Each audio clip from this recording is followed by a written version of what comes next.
election, ran as for the state seat. The 49. It's the 49th district, which is the West Chicago area, suburban. And mind you, it's a Republican district, and Karina is a Democrat, and she took it. But what I have to tell you is she is a very likable, charismatic person. She's unusual in the way that she has this social human service background. However, she comes from a family of business. So there's an understanding here of where people really connect with her. So she's been successful.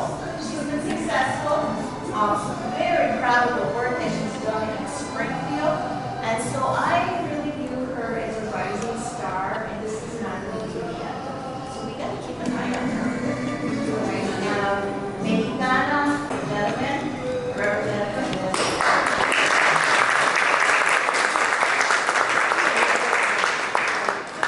Muchas gracias. Thank you so much to all of you for being here this morning and for that beautiful introduction from my leader, Hernandez. You know, this is the new Latino Caucus. I think we should rename it. We've debated about the X here and there, but the new Latino Caucus under Leader Hernandez's leadership with her co-chair, of course, Senator Omar Aquino. We started off so strong when we came down to Springfield. Leader already told you a little bit about my background. Growing up in DuPage County, Republican families, small business owners. So when I went down to Springfield, a lot of people wondered if I was going to keep my promise to the community. What I mean by the community is by the Latino community, right? Because they make up a very small percentage of my math. So I went down, we got to work, and little by little, the Latino Caucus became a force to be reckoned with.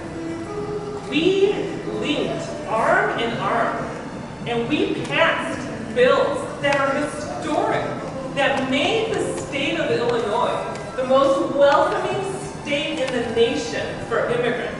Right now, under this administration, we said as a Latino caucus, not in our state. Not in our state.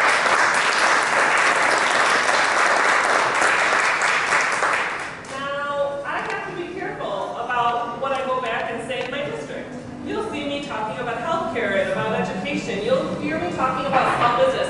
Those are all critical things to me. They're in my heart, they're in my corazón, right? I was a school social worker, of course public education is important to me. My parents are small business owners who've been impacted time and again with situations that have devastated, nearly broken us. But you know what I mean? You gotta make sure that you're saying to your constituents what they want to hear. But here, in this room, we can celebrate all of those wins. And so, all of that work that we did, all of that unity that we built in Springfield led to COVID. We, as a Latino caucus, had never shown brighter than how we shone during the COVID crisis. In those few days in Springfield, Leader Hernandez, along with the rest of us, said, we are bringing back resources.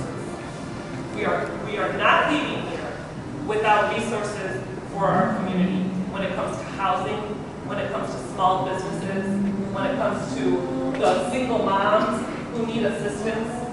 We said, we will not leave here until we can go back to our districts and say, this is what we're bringing back. And we kicked butt, Leader. We kicked butt. And I am so proud of that. One of the little things, it's not a little thing, it's a huge thing, that I don't go and tout in my district, but I will celebrate here, is that we passed Medicaid for our abuelitos.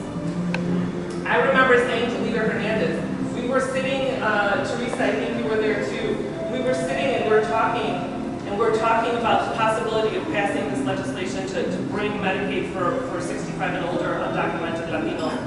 And they said, Karina, you might have to be very careful with this vote.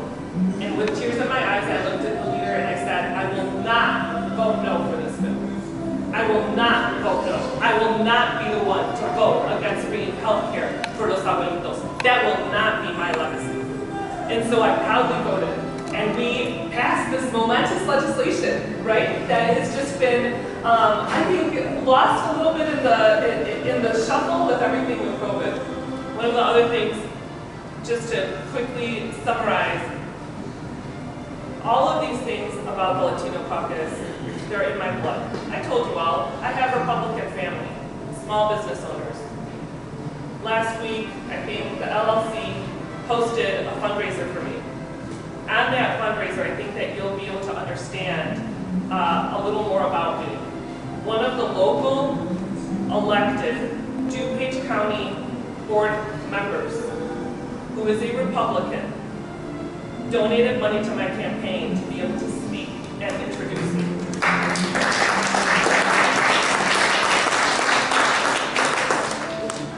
And this is why when I got that Chicago Sun-Times endorsement that said that I would have an open door and I would listen and get to work, and no matter what side of the aisle you're on, I will work for you.